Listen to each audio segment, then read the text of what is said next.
Welcome to Trend Detection Podcast powered by Siemens. I'm Ksenia, your host, and today we are diving into innovation in the food industry, specifically around predictive maintenance. And we are going to explore how this technology is transforming operations in sectors like food and beverage, manufacturing, and beyond. And to help us unpack this topic, I'm joined by Thomas, who will walk us through a fascinating customer success story with Kotanyi, a well-known spice manufacturer that's been leading the way in digital transformation. Thomas, it's great to have you on the podcast. Thank you. I'm very happy to be here. But this is the first time for me to be part of a podcast, and I'm very excited. So before we dive into the details, could you briefly introduce yourself and your role at Siemens? Of course. My name is Thomas, and I'm a sales manager at Siemens. In my job, I have industrial companies in Austria with the digital transformation through using innovative technologies to make their processes smarter, more efficient, and also more resilient. My field of expertise is predictive maintenance, and it's really my passion to create real customer value with predictive maintenance. And I had the pleasure of successfully implementing predictive maintenance for our customer Kotányi. And I would like to share this success story in this podcast. Thank you, Thomas. It's really great to have you here. So maybe let's jump in. Can you start by introducing the customer and what made this particular project stand out for you? Absolutely. Kotányi is based in Austria and is a traditional brand with over 140 years of history. They produce premium herbs and spices and supply them to over 30 countries worldwide. What is special about this project was the openness and also the positive attitude to trying something new. You could practically feel the pioneering spirit right from the start, the desire to become better and faster with harness the potential of data and also to take on a pioneering role in the digitalization was immediately apparent. And Kotányi is also pursuing a digitalization strategy coupled with the right leadership to implement it. And these qualities, I believe, are very good breeding ground for the successful implementation of innovative solutions. Wow, that sounds really impressive. A 140-year-old brand and still pushing the envelope on innovation. That is not something you can see every day. And I think it really shows how even long-established companies can benefit from embracing digitalization. But let's zoom in a bit. Why was predictive maintenance such a priority for Kotányi? That's a great question. But let me explain this a little bit. Business at Kotányi is going very well. And as a result, production requires a high plant utilization. This in turn requires also a high plant availability from the maintenance department. And there is indeed room for improvement because Kotányi operates bottleneck machines. Can you explain to me what a bottleneck machine is? In short, a bottleneck machine is the most capacity limited machine in a production line or process.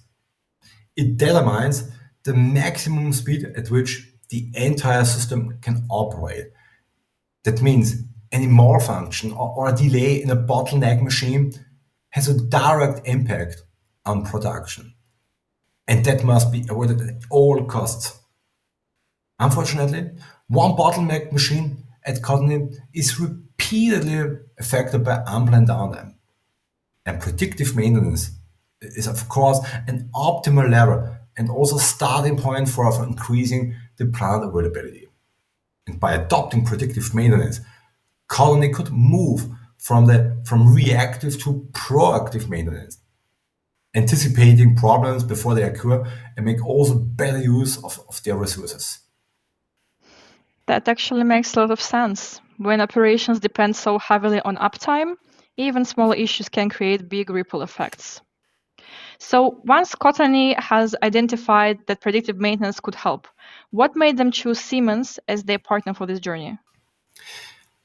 They were looking for a partner who could offer an end-to-end solution: hardware, software, analytics, and services. And Siemens was able to deliver on all those fronts. We had the right combination of domain knowledge, scalable technology, and a very strong local presence. And importantly, we work closely with the team to ensure that the solution fits seamlessly into their existing infrastructure and processes. It was very much a collaborative effort. It definitely sounds like a strong match in terms of both technical fit and a shared vision. And I'm really curious now, what did the actual solution look like? As I already mentioned, we started with the transport system, which is a bottleneck machine. And the goal of the exercise was to equip this bottleneck machine, metaphorically speaking, with a high beam so that obstacles and dangers can be detected in the dark early on. The solution approach is, on the one hand, the expanded use of the new frequency converters as actors, and that's the central point, as advanced sensors, and on the other hand, an AI-based drive data analytics. All right, I think I understand the solution approach now. But how did Siemens help Kotányi bring this whole plan to life? In the first step, we replaced 20 years old frequency converters with new ones. In this step, the communication to the existing Siemens PLC was also changed from Profibus to Profinet. In the second step, a virtual industrial PC was installed in Kotány's IT environment. So the essential drive data are transformed from the new frequency converters to the software application drive data analyzer, which runs on the virtual industrial PC. And based on AI algorithm, the mechanical drivetrain, motor, and frequency converter are analyzed separately. It's like a high beam that the operator gets a better view from the condition of the transport system with the help of anomaly detection. In the final step, data transfer is established between a virtual industrial PC and an SQL database. The maintenance department uses the data from the SQL database for their alarming and monitoring workflows. And with our solution, the maintenance workflows are enhanced with insights from AI-based machine data analytics. It sounds like a very well-rounded setup. We are not just plugging in new tech, but really connecting the dots between machines, data, and decision making. And I guess that's where the magic happens, right? So now that the system's been running, what kind of results have Kotányi seen so far? The results were really encouraging. Within 6 months, they prevented 3 unplanned downtimes and saved around 30,000 euro. They also improved their energy efficiency by identifying abnormal consumption patterns and optimizing drive settings. And upgrading to Profinet gave them faster and more reliable diagnostics, which made daily operations more efficient and reduced troubleshooting time. And from a strategic perspective, it helped advance the broader digitalization and sustainability goals. Wow, those are some impressive numbers. And I can imagine the team at Kotányi is feeling the difference every single day. So, what is next on their digital roadmap? Looking ahead, we are focusing on three main areas. First, strengthening IT/OT integration by connecting more machines to the Siemens Industrial Edge platform. Second, boosting sustainability through more data-driven monitoring of energy and water consumption. And third, expanding predictive maintenance across additional machines to catch issues early on. And together, these three steps will help Kotányi stay competitive and future ready. Exciting times ahead for sure. And it's really great to hear how digitalization isn't just about technology, it's also about long term thinking and doing things smarter and more sustainably. So, Thomas, before we close, do you have any advice for companies listening who might be at the beginning of their own digital transformation journey? That's a good question. I have already gained a lot of experience with my AI projects. And to be honest, I made some mistakes in the first few projects. But that's just how it is when you enter a new and unfamiliar environment. But I learn from my mistakes. And subsequent reflection is therefore very important to draw insights from the mistakes and avoid making the same mistakes again. The first mistake is when you have no change management plan. For example, shop floor workers resist systems they don't understand. It's not intelligent when shop floor workers aren't involved in the innovation process. Second mistake, difficult implementation due to complexity. One reason is siloed implementation. For example, when the IT department decides something without involving the shop floor or vice versa. Another reason is choosing unexperienced project staff that miss the bigger picture. Third mistake, automating without rethinking by implementing technology in the hope that will magically fix broken workflows. But here's the truth. Technology is an equal transformation. I totally agree with you here. Reflection on mistakes is a very good starting point. But once you reflected on them, which recommendations can be derived from your mistakes? The most important first insight is define a clear strategy. You have to answer the question, what do you want to achieve through technology? From a technical perspective, would you modernize an old and outdated system to a current technology? Or would you optimize your processes to become more efficient or effective?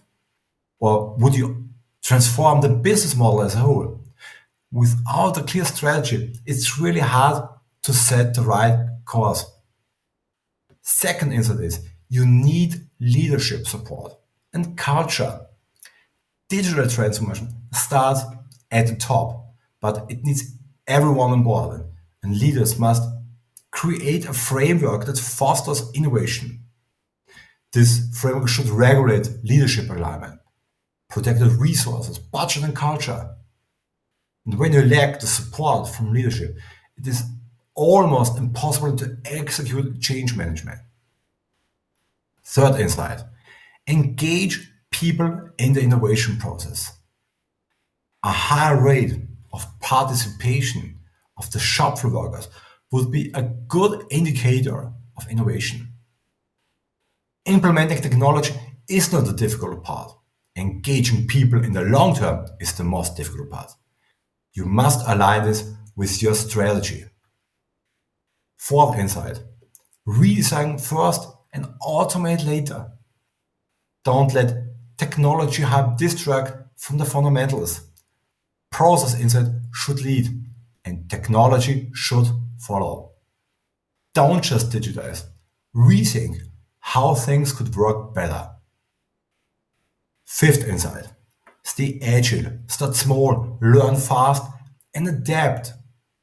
Pilot projects are a great way to test ideas without overhauling everything at once. And finally, bring in external partners. You don't have to do it all alone. Consultants and technology providers can bring fresh ideas and valuable expertise. Wow, that's a lot of valuable insights packed into just a few points. It's like a mini playbook for other companies. Super practical and something many can learn from. Thank you so much, Thomas, for sharing that with us. It was a pleasure for me. Thank you very much for your invitation and this great conversation. And to our listeners, if you're thinking about how digital transformation can support your business goals, we would love to hear from you. Siemens has the tools, technology, and expertise to help make your operations more future ready. Thanks for tuning in to the Trend Detection podcast. Until next time, stay innovative. Please like and subscribe on all major podcast channels. And find out more about Senseye Predictive Maintenance at Siemens.com.